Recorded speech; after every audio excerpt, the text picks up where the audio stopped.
glad to welcome you to our second workshop today here at Stage J, and this is going to be about autonomous cars and automatization in more general and how it can be introduced into society.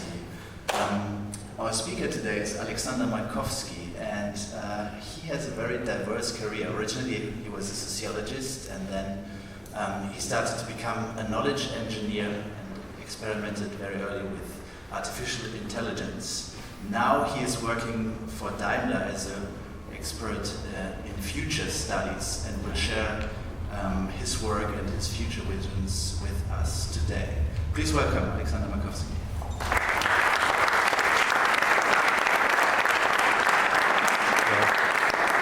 So thank you very much. Maybe first I explain the future studies and ideation subtitle because it's unusual. Normally, if you are familiar with future studies, then future studies are most often reports. Yeah, people end up with reports where scenarios are collected and throw them at the government or at the industry and say do something about it. Meanwhile we create another report. Yeah. Which is, I think, it's boring in a way, and therefore I had added this end ideation part, which means we do something on our own. Since we are at Daimler, we can do something. We have a network of creative people, and so creating reports is not sufficient. I tried to speak about this. The try part is finding Europe. Finding Europe, I found that very interesting because finding Europe is very difficult to see that as a topic for the conference, and I thought, okay, is there an approach which is different from the US? US has a leading culture, and everything was digital comes from the US. I tried to do that, but I wouldn't say there is a fixed European stuff. Can I remove that because I'm always yeah, okay. Because I'm walking around mostly. That's fine, that's okay. So, let's start. I start here with our CEO, Dieter Setscher. Anyone who focuses solely on the technology has not yet grasped how autonomous driving will change our society. I think this is very true. Very true means these autonomous cars are only the tip of the iceberg of automation.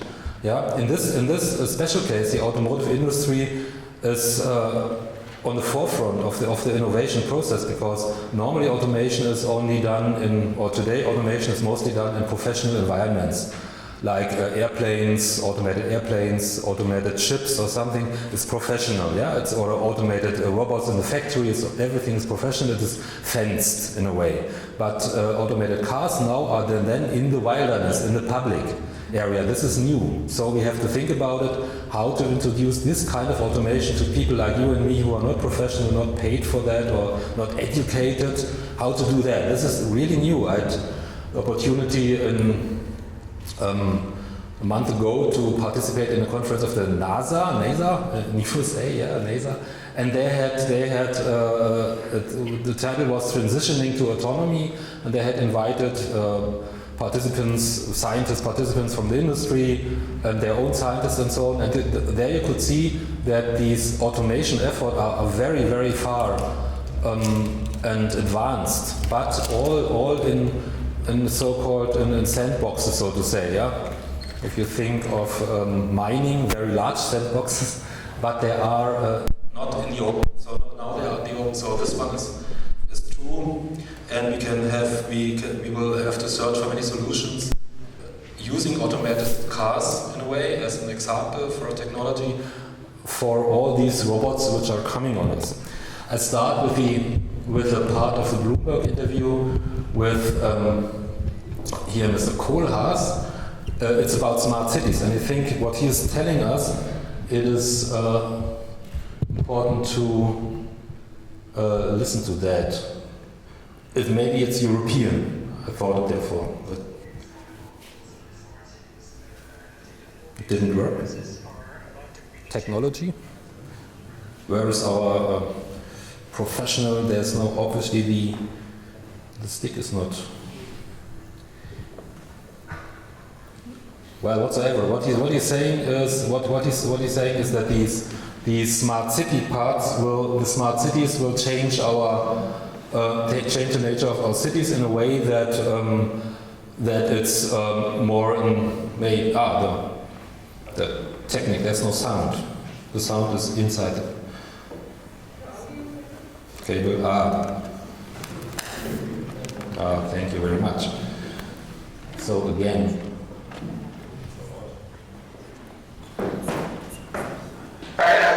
It's not only the smart home, but also the smart cities. And I think that all these devices are about to really change the nature of architecture and the nature of cities and the nature of cars. And I think it's all done without actually asking us. People used to feel great that they were anonymous.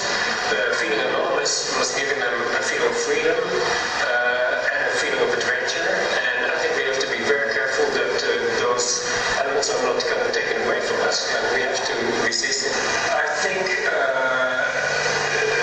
well, first of all, I think this is, for the moment, a very American phenomenon. And I think in Europe there are going to be voices of severe criticism, or it's not criticism, but questions, there are serious questions. And I think the Europeans are actually engaging all these Americans in serious discussions, and I know that serious discussions are taking place. Yeah, I encourage you to search the interview if you not already know it, because it's interesting, because there's a kind of a European approach built in. The European approach means that these smart city concepts, these observation concepts, these data collection concepts are seen as slightly dangerous. It's an interesting part. So that's an introduction, and now how do we do that? These future studies and ideation in this case. These are three very simple steps. Everybody can do that. First step is to develop a sense of time, because sense of time is the most difficult thing for us human beings. Sense of time means we have a sense of time for an hour or a coffee or a cigarette or something, but 10 years are too long. Yeah, we don't have a sense of time for feeling for 10 years, for example. If you have children, maybe you will see them growing up, and then they are 9 or 10, and then you see, wow, what has happened? Yeah, because the time changes us on our own. We can't do that. So we have to think about this sense of time. Sense of time means looking for the driving forces. Are they still there? Are they still kicking? Or are they dead, but the remains are forming our environment? For example, the driving force, a very strong one in the 1960s, was speed, transportation and speed. Yeah, they developed the Concorde airplanes, supersonic airplanes, very fast trains, everything. They had land speed records on something, and therefore we have all these motorways, autobahns, everything is there. But now speed is dead. Yeah, it's not a collective desire anymore. Yeah, it's gone. I talked to a guy from Boeing, and he said, okay, this is true, they're only researching light, weight and efficiency. Yeah, and speed is gone in a way. So, but on the other hand, you have something like cybernetics, the computer science and so on. This is still kicking, yeah, in a very strong way. The second part then, it's exploring, going to the young people, avant-garde people, experimentalists, people who do something, activists. It's not about asking customers questions or something like that, or focus groups, but try to get in contact with people who are doing something. Like here, the conference is very nice for that, and the third step is then make something on our own. To learn, in our case, about the robotics, you will find very, very, very, very rich material if you go back to the Macy conferences and to Norbert Wiener, invented the term cybernetics, cybernetic, and if you read his Gordon Golem, you will find quotations like that. One of the great future problems which you must face is that of the relation between man and machine. This is very important now. It wasn't important then, because the machines weren't there. But today they are coming, and we have to say, we have to redefine what is man, yeah, and what is machine. What are the tasks? What's the idea behind that? How to share it? And one thing is, the second thought there, the quotation is, render unto man the things who are in the man's. Yeah? Sounds simple, but you have to decide, hey, what's man's? Yeah, and what's machines? It sounds simple, but it's not simple. This one, for example, was a cybernetic bug that was 1949, and it was able to find its own way with so-called nerve cells built in, and it was a mobile robot. so to say, a very simple one.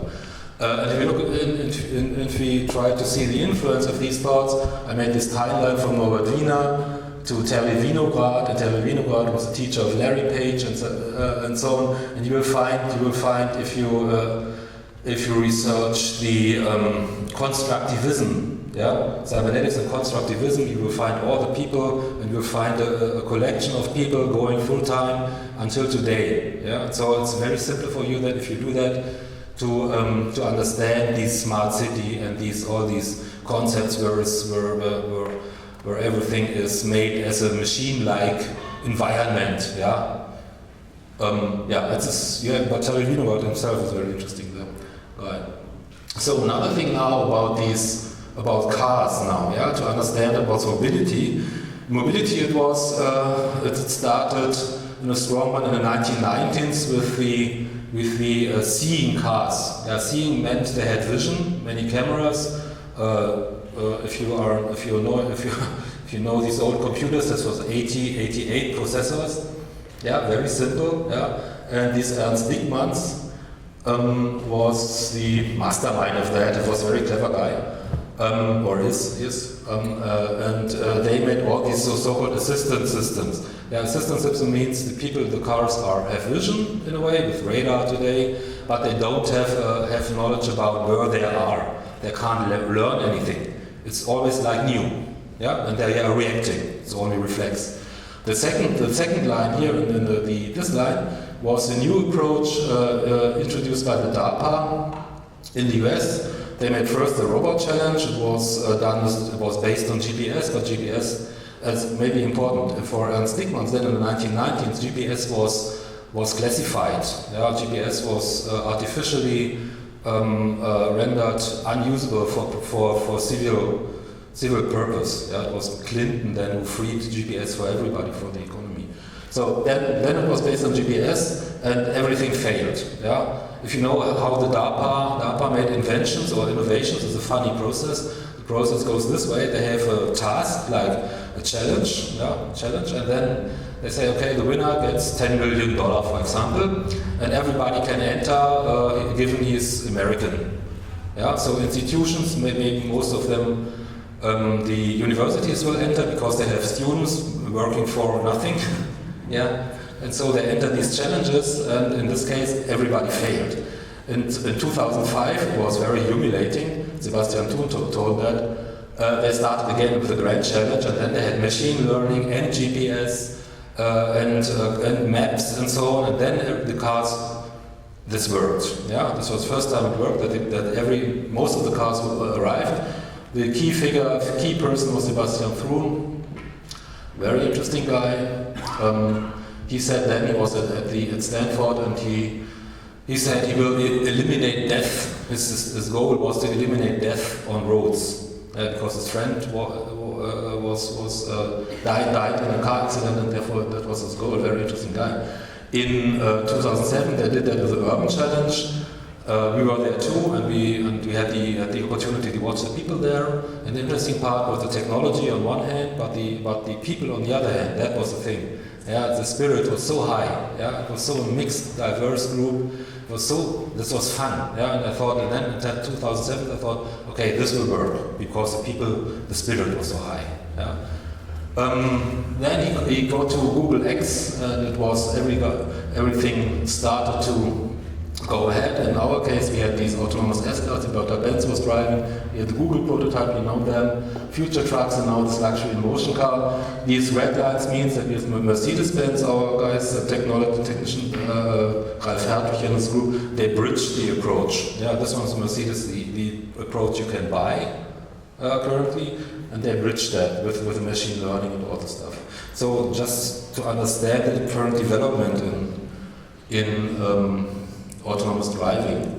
So the second step then is explore what do artists, for example, think about the future. The first step is now we had to develop a sense of time. We see, okay, this is coming from 1960s and so on. So now what's about the future? If you look at artists, for example, we see something like that. That's from Marc Lassalle Thornton. an image about the cities of today, and you see this is in the background. It's more dystopian. Yeah, in the background they have all these iconic buildings from the large cities, from financial districts and so on.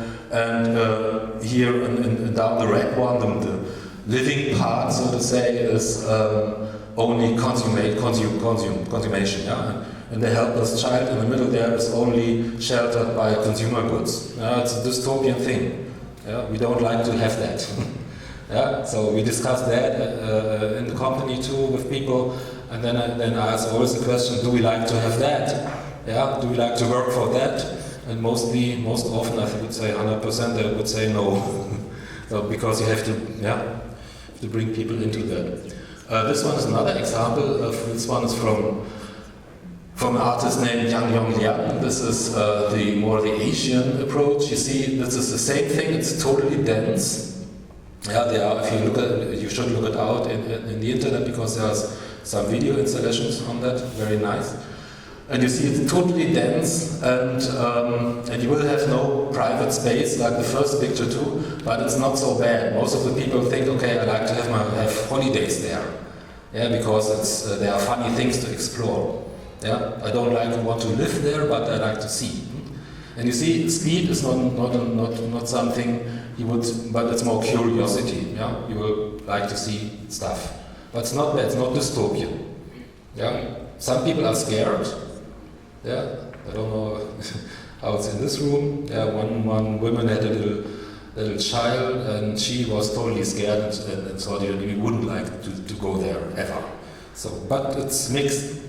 This one is from, the third example is from David D. Edwards, an architect in London.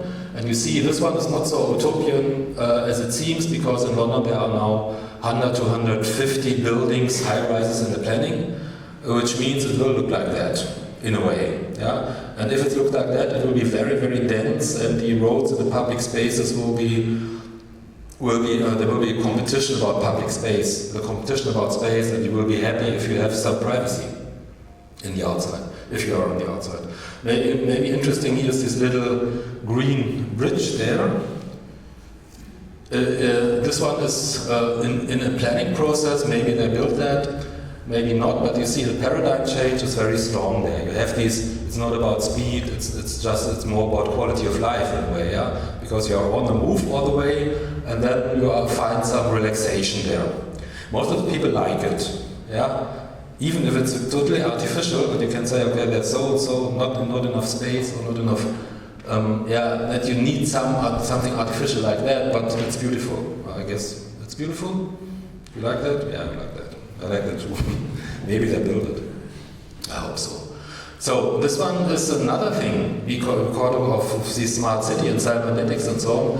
If you look at these mass society, this one is left as Google Center for the data center, and on the right hand you see a new development in Las Vegas, yeah, and you see this one is very standardized, and you can say this way of mass society is perfectly reflected in the data, yeah, in statistics and algorithms to exploit these data and so on. I took this example because I thought, okay, let's try to find something European. It's not European. In a way, maybe in London there are some places looking like that in a way, smaller. But you see, this is one thing. Another thing is this one. I like this picture very, very much. It's from California with a quotation from Mondaman. Yeah, when you treat people like idiots, they behave like idiots. You see, these are many rules and regulations, kind of algorithms. Yeah, algorithmic behavior. It fits this one. Yeah, like algorithms. You are then inside this stuff. Hans Mondaman, he invented the shared space idea. Shared space means mobility is shared between cyclists, if you are pedestrians, cars, everything is shared. It's based on goodwill, so to say. And he said the signs give you a false sense of security, safety, because if you follow them, accidents will occur. Yeah, like in Berlin, for example, 2014, there were 130,000 accidents. Yeah, this is pretty much. So this one, I put this one here, this is from the Mercedes-Benz plant in Stuttgart, yeah? And you see this one is totally not, it's the opposite of this one, huh? Yeah, it's totally chaos in a way. You have these agriculture, and you have the most modern research centers built in. It's totally chaos. So you have to ask people to get around. Yeah, it's difficult to do that with algorithms. You would fail. Yeah. So I think maybe this one is a key to find an European approach. Yeah, it's more chaotic here. Yeah, you have to, if you like to have an evening food in Turin, in Italy, for example, then you have to ask people. Otherwise, you will fail. You will not find a restaurant. So this one, and therefore, what can we do about it? The third step then. Third step is we thought about what's about functionality, what we can see in the future, in the city. It's a little bit strangely named, but this one here, giving back to the city, is meaning is that the car is full of electronics in the future, even today, and how can we make this electronics useful for the people today? Yeah, for the citizens, therefore giving back. Because they're full of technology, the cities are, they can't afford to create expensive infrastructure, but the cars are there. Yeah, they have infrastructure in a way. So what can we give back?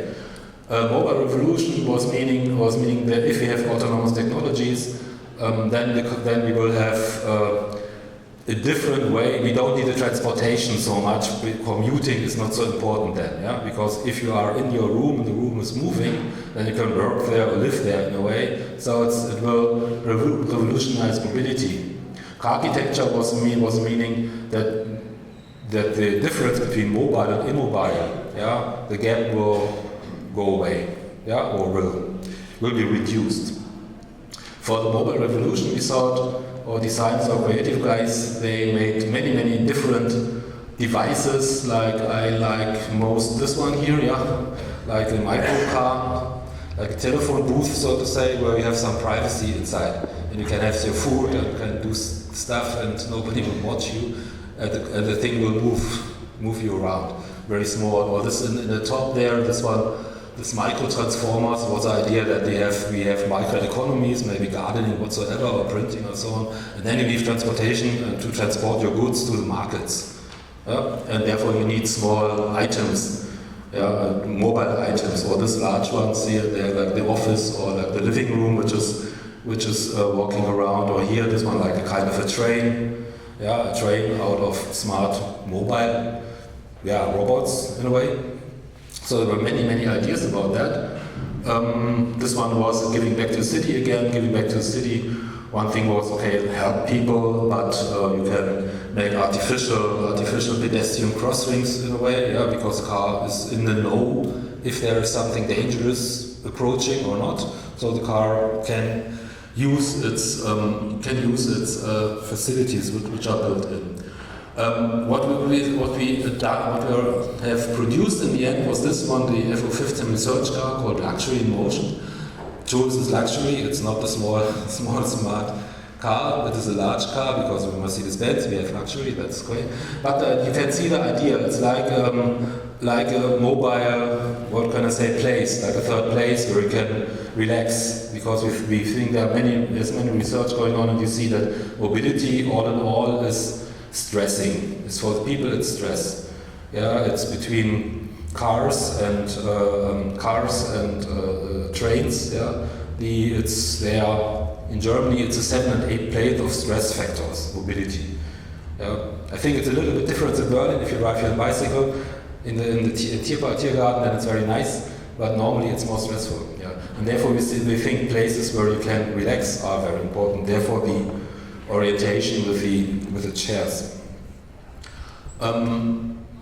That's the idea. Yeah, one idea is that you can sit inside this device, this mobile device, can relax, can do your stuff, and it's rolling around. Yeah, bringing you to where you like to go, bringing you to different people, bringing you to different places, and it should do it in a slow way, or in a smooth way, because if you have your cup of coffee, you don't like to spill it.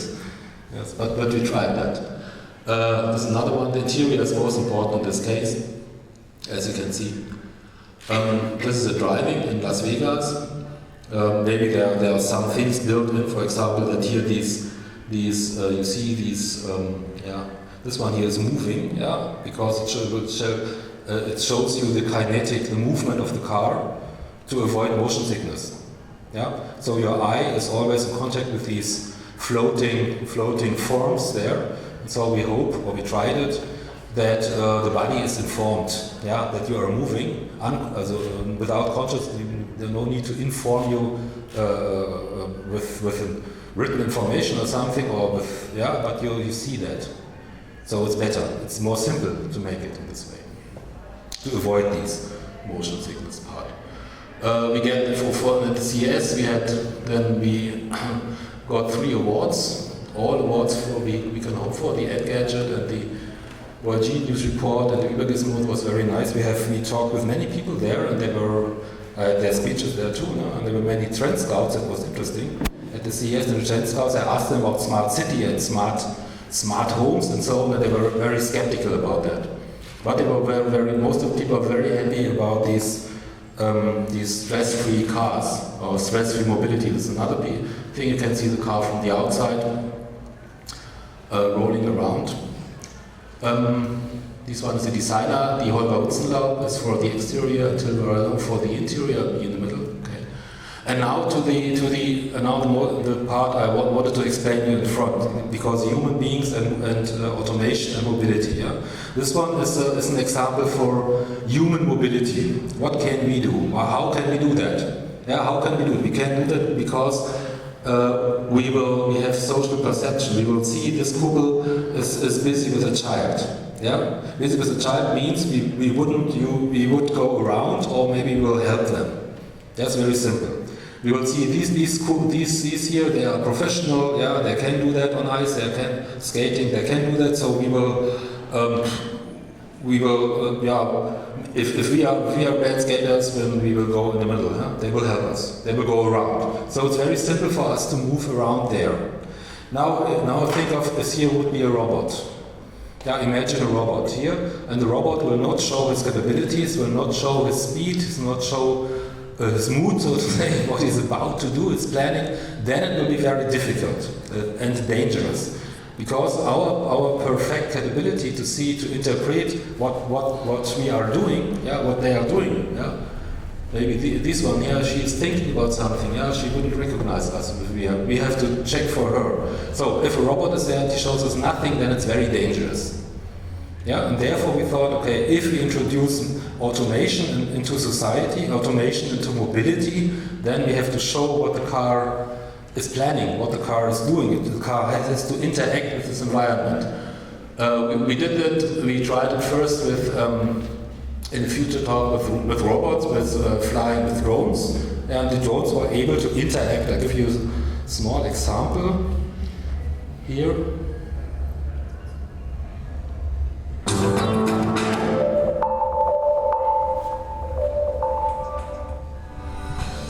So they could communicate through lights and movement. That was the only thing, But that was sufficient.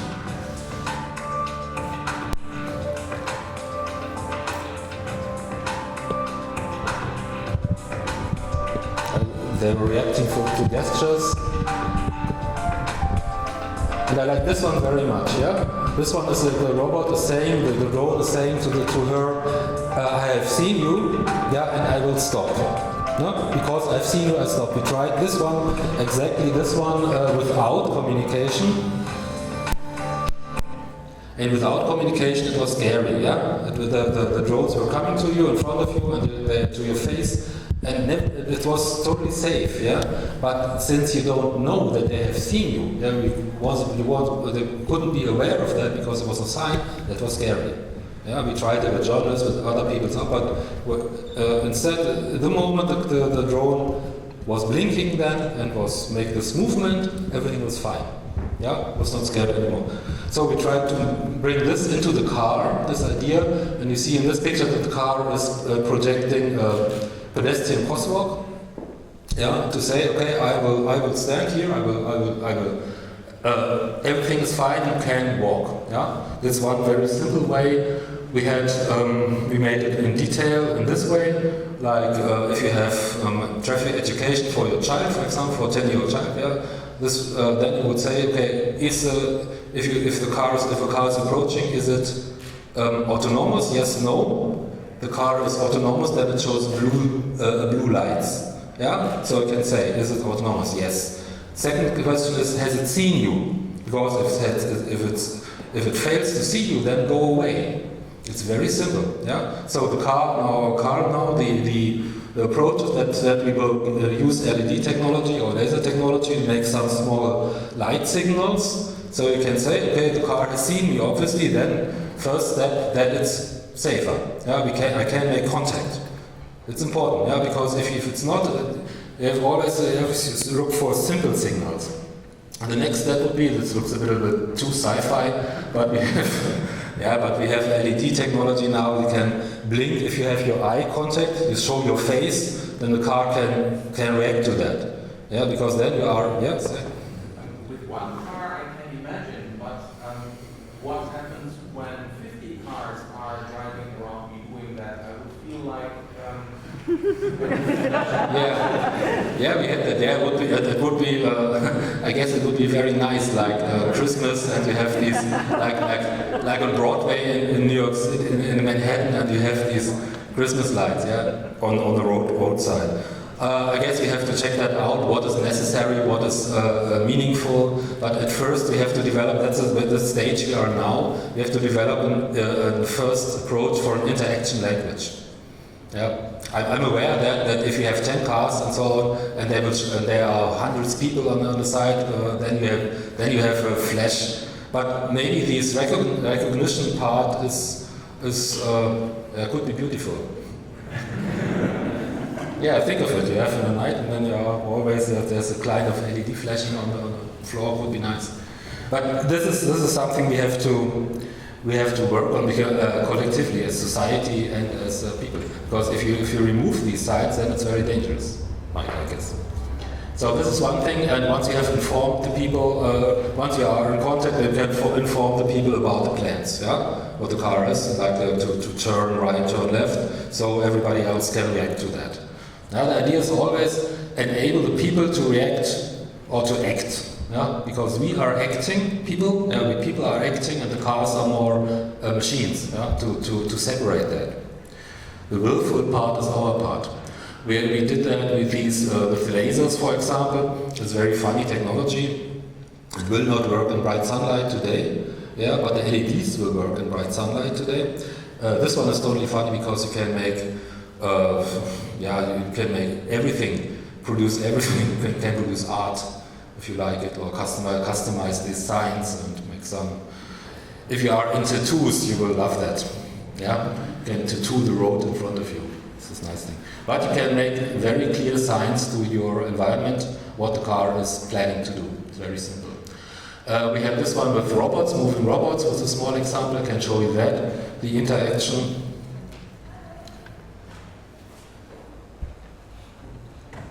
We did that with Ars Electronica from Linz. They did that. The sound, no. Not so much sound. So you can hear the sensor field, and if your robot sees you, also finds you are in the sensor field, then the robot can gives you the display and shows you can't step ahead.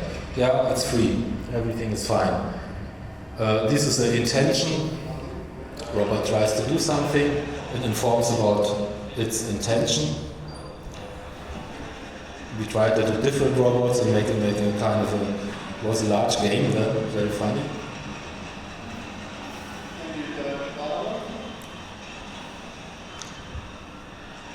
And this is important too, because if you have these shared spaces or these dense mobility on the ground, you give the people the opportunity to make robot-free fields, yeah, in a simple way, not with connected cars, not with chips or Wi-Fi, but only with these machine-visible signs, yeah, very cheap ones, and then the robots will go around. Yeah, you see, if you have a street cafe or something, or you are moving the furniture, then you can exploit machine readable signs like that, and every car will go around, which makes it very flexible. Yeah, you don't need technicians to do that. Everybody can do it. These are 15 euro parts, waterproof and everything. Very simple. No, not iBeacons. Very simple. It's a two-step process. First thing is the radar should see it. This is only the metal. These metal reflection parts. Yeah. This radar can recognize there is something, and then the next step, the camera, the built-in camera in the car can detect what is it meaning. So it's very simple. No iBeacons, no batteries, nothing. Yeah. If you look at this in the could be like that. For example, this one said. An artist had done and rendered it for us. This could be like that the car shows. Okay, there's a crossroad here for the lady with a child, and inform everybody else there's something in front. Please stop. Very simple, yeah. Or the other one. This one is again these beacons, not iBeacons. Could be like this is very extreme. I know that, yeah. But if you decide to make a picnic on the road and share in a shared road with the cars, if you decide to do that, then you can have these machine-readable signs, and you can explain to the children, don't go behind the fence. This is very standard education, and then everything will work fine because all the cars, all the machinery will go around. And afterwards, you can collect your beacons and put them away. Yeah. So very simple process, even if it's like this one is a little bit strange, I know that. Or it could be like that if you have the micro markets, you can have transportation. Because if you look at autonomous cars and see that as mobile robots, then you have to be aware that they are scalable in size. Small, large, everything is possible, and it will make these transportation parts very easy to achieve and very economically. It's cheaper then, and you can make stuff like that, hopefully. And now the last slide, it's more the discussion slide. I think it's the most important one, because on the right side, here, this in yellow, we have these list. It's not complete, but a list of things not to automate. I guess if you talk with somebody or have a discussion about automation, smart city and blah blah, yeah, all this cybernetics and so on, all this digital stuff, you should always ask them to produce a list of items what they will not automate. Yeah, what's their not automation list?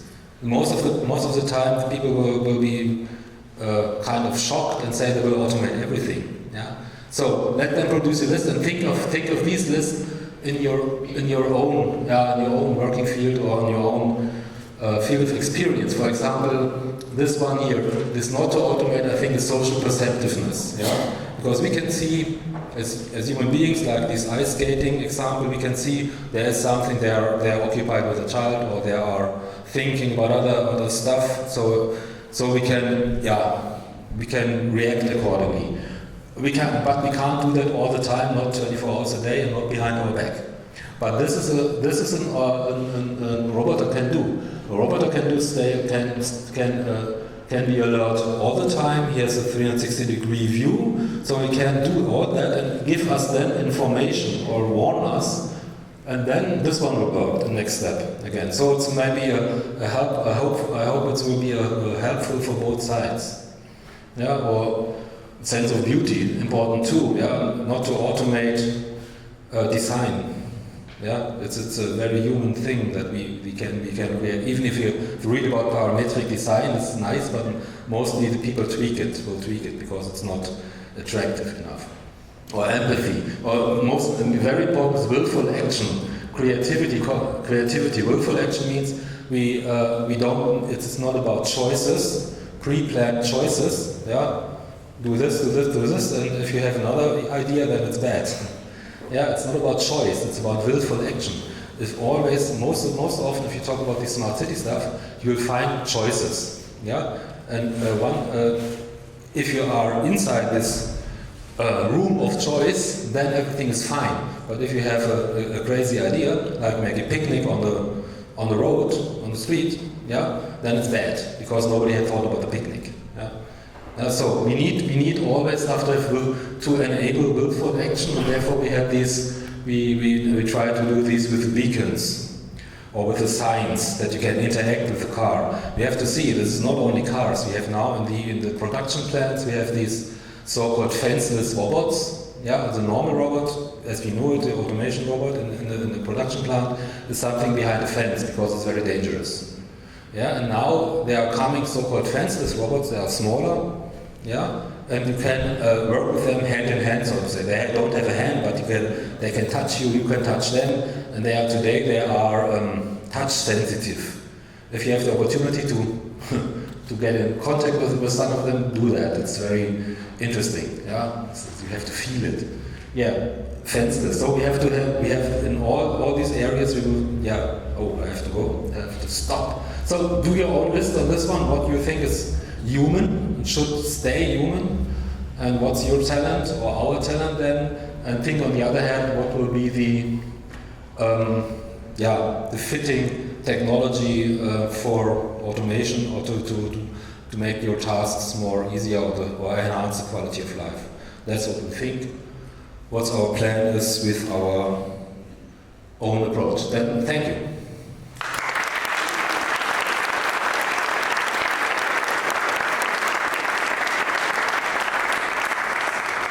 Thank you for your fascinating talk. I think we have a few minutes for questions. I think there are some. Just speak up there. You have a microphone or? Hello, Klaus Zinser.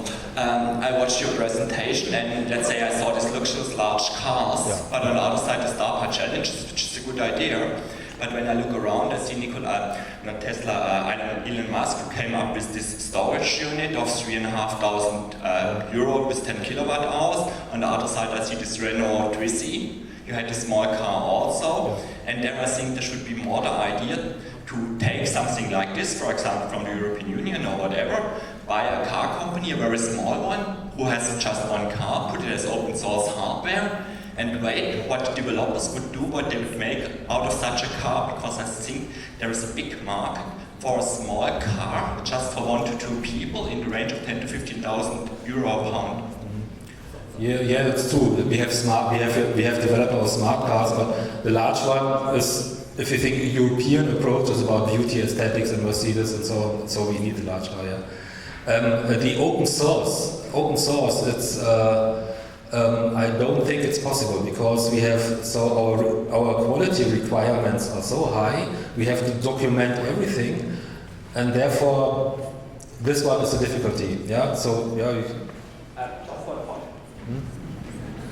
It's not about. In the US, there is local motors, and they do exactly this. They produce cars. They even 3D print them and put them on the street. Yeah. I understand the concept. I like the concept of open source very much. But if you talk with our guys and they say, okay, the quality department, they have the code and they have to.